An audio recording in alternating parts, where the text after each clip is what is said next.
नमो नमः। प्यारे विद्यार्थियों, आज की हिंदी विषय की इस कक्षा में हम कक्षा 7वीं पाठ संख्या 16 है देशभक्त पुरु, जिसका व्याकरणिक उपविषय है संयुक्त और रंजक क्रिया एवं समुच्चय बोधक अव्यय, जो हम पिछले वीडियो में कर चुके हैं। आज की इस कक्षा में हम प्रश्न संख्या 8 से आगे का अभ्यास सागर हल करेंगे। तो सभी विद्यार्थी ध्यानपूर्वक देखेंगे। प्रश्न संख्या 8। प्रश्न संख्या 8 में है बच्चों, नीचे दिए गए खाली स्थानों में उचित समुच्चय बोधक अव्यय भरते हुए वाक्यों को पूरा कीजिए।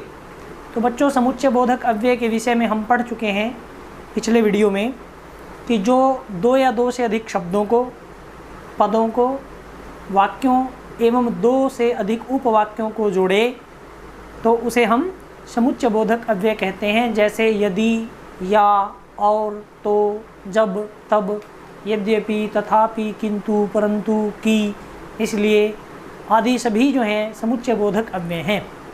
तो प्रश्न संख्या 8 में मंजूषा दी गई है और मंजूषा में से समुच्चय बोधक अव्यय भरते हुए आपने रिक्त स्थान पूरा करना है। देखेंगे प्रश्न संख्या 8 में है सुरेश को बुखार था, रिक्त स्थान वह स्कूल गया। इसमें आएगा बच्चों वह फिर भी स्कूल गया। क में आएगा फिर भी वह स्कूल गया। नेहा रिक्त स्थान श्वेता बगीचे में घूम रही थी। तो इसमें नेहा और श्वेता को जोड़ना है, तो योजक जो है इसमें दिया है और, तो जोड़ेंगे नेहा और श्वेता। ख में नेहा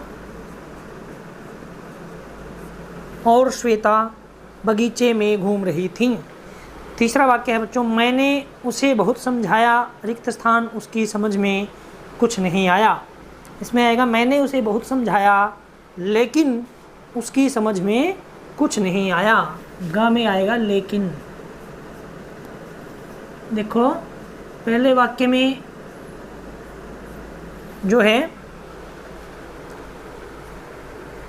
दो वाक्यों को जोड़ने का काम किया है। फिर भी यहाँ नेहा और श्वेता में दो पदों को जोड़ा है। मैंने उसे बहुत समझाया लेकिन उसकी समझ में कुछ नहीं आया, यहाँ फिर दो वाक्यों को जोड़ा है। आप चाय पसंद करेंगे या कॉफ़ी, इसमें आ जाएगा या कॉफ़ी। आप चाय पसंद करेंगे या कॉफ़ी। तो यहाँ चाय को और कॉफ़ी को जो है वो अलग किए हैं, विरोधात्मक अव्यय है या। डॉक्टर साहब एक रोगी की जांच कर रहे थे इसलिए वे टेलीफोन न सुन सके। 5वें में आएगा इसलिए वे टेलीफोन नहीं सुन सके।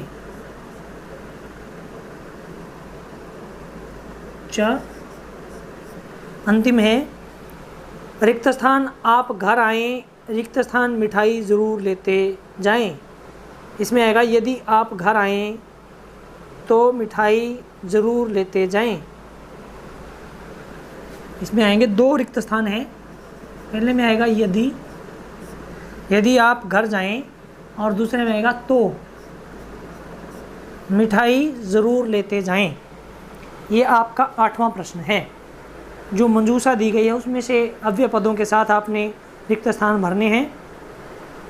प्रश्न संख्या 9 में देखिए, नीचे दिए गए वाक्यों में से समुच्चय बोधक अव्यय छांट कर लिखिए। अपने सम्राट से कहना कि हम उसे हारना सिखा देंगे। तो इसमें अपने सम्राट से कहना और कि हम उसे हारना सिखा देंगे मिश्रित वाक्य का उदाहरण है कि समुच्चय बोधक अव्यय से जुड़ा है। प्रश्न संख्या 9, समुच्चय बोधक अव्यय आपको अलग करना है। पहले वाक्य में है क में कि सब कुछ कहा, सम्राट फिर भी पुरु लड़ने के लिए तैयार है। दूसरे वाक्य में फिर भी।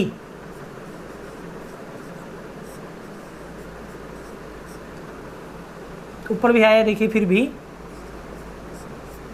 तीसरा वाक्य है अंधेरे में बिजली की चमक और बादलों की गड़गड़ाहट सुनाई पड़ रही है। यहाँ चमक और बादलों के बीच में और योजक है।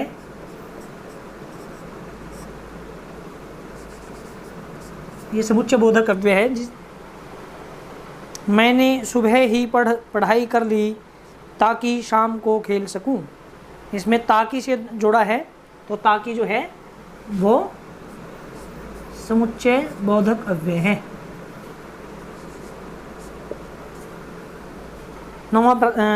चौथा भाग है इसका।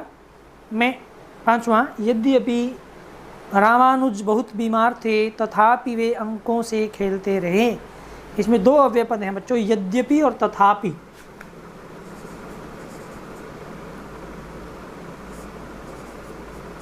यद्यपि और दूसरा है तथापि। तो ये दो अव्यय पद हैं इसमें समुच्चय बोधक अव्यय, जिनको आपने छांट करके अलग करना है। 10वां प्रश्न है बच्चों, नीचे दिए गए समुच्चय बोधक अव्ययों का वाक्यों में प्रयोग कीजिए। और इसीलिए, यदि, तो, क्योंकि और फिर भी, इनसे वाक्य बनाना है आपने। ये स्वयं बनाएंगे आप, एक एक वाक्य बनाना है। जैसे और है, तो इसमें आप और से दो पदों को भी जोड़ सकते हैं, दो वाक्यों को भी जोड़ सकते हैं। समुच्चय बोधक अव्यय के रूप में उसका प्रयोग करना है। उसके बाद 11वां प्रश्न है बच्चों, आओ दोहराएं। 11वें में क्या करना है, नीचे दिए गए शब्दों के बहुवचन रूप लिखिए। तलवार का बन जाएगा तलवारें, फौज का फौजें। मैदान में जब ऐसे कारक चिन्ह साथ में जुड़ा हो तो आपको कारक चिन्ह नहीं छेड़ना है। मैदान में, तो मैदान का बहुवचन बनाना है, मैदानों में। ऐसे ही सैनिक की, सैनिकों की, कैदी को, कैदियों को। अब ध्यान रहे, कैदी में बड़ी की मात्रा है, जब उसको बहुवचन बनाएंगे तो मात्रा जो है वो छोटी हो जाएगी। कैदियों की को, और फिर मैदान में, मैदानों में। ये 2 बार दिया है। इसमें ध्यान रहे कि आप कारक चिन्ह को नहीं छेड़ेंगे। कारक चिन्ह ऐसे कैसे ही रहेगा। नीचे दिए गए शब्दों के लिंग बदल कर लिखिए। 12वें प्रश्न में कवि का बन जाएगा बच्चों कवियत्री।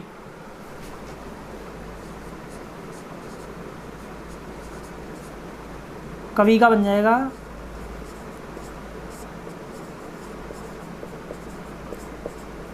कवियत्री। दूसरा है इसमें माली। माली का बन जाएगा बच्चों मालिन। मात्रा छोटी हो जाएगी, ध्यान रहे, मालिन।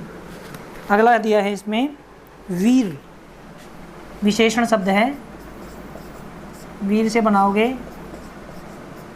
वीरांगना। ये स्त्रीलिंग विशेषण शब्द है। इसके बाद दिए हैं विधवा।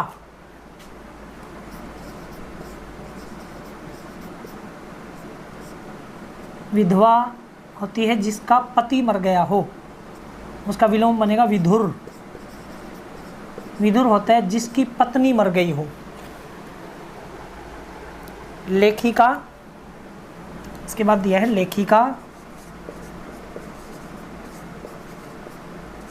स्त्रीलिंग है तो इसका पुल्लिंग बनाएंगे लेखक। इसमें लिंग बदलना, लिंग बदलने के लिए कहा है इसमें, ये ध्यान रहे, अगर पुल्लिंग दिया है तो स्त्रीलिंग में बदलेंगे, स्त्रीलिंग दिया है तो पुल्लिंग में बदलेंगे। सहपाठी,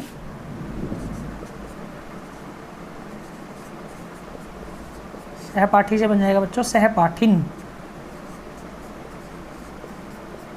मात्रा छोटी हो जाएगी। ये आपका प्रश्न संख्या 12 जिसमें लिंग बदलना है। ध्यान रहे, लिंग बदलने के लिए कहा है, स्त्रीलिंग बनाने के लिए नहीं। अगर पुल्लिंग है तो स्त्रीलिंग, स्त्रीलिंग दिया है तो पुल्लिंग बना देंगे। 13वां प्रश्न है, यौगिक शब्द और रूढ़ शब्दों को अलग अलग करना है। प्रश्न संख्या 13 में रूढ़ शब्द और यौगिक 2 कॉलम बनाएंगे। तो रूढ़, इसमें दिया है कूच। कूच जो है, इसके टुकड़े करके देखेंगे तो कोई अर्थ नहीं निकलेगा, दोनों निरर्थक हो जाएंगे, इसलिए रूढ़ शब्द है। प्रवेश में बच्चों प्र उपसर्ग जुड़ा है, और कोई भी शब्दांश जब मूल शब्द में जुड़ता है तो वो यौगिक बन जाता है। यौगिक के नीचे लिखेंगे प्रवेश। उसके बाद शब्द है सबक।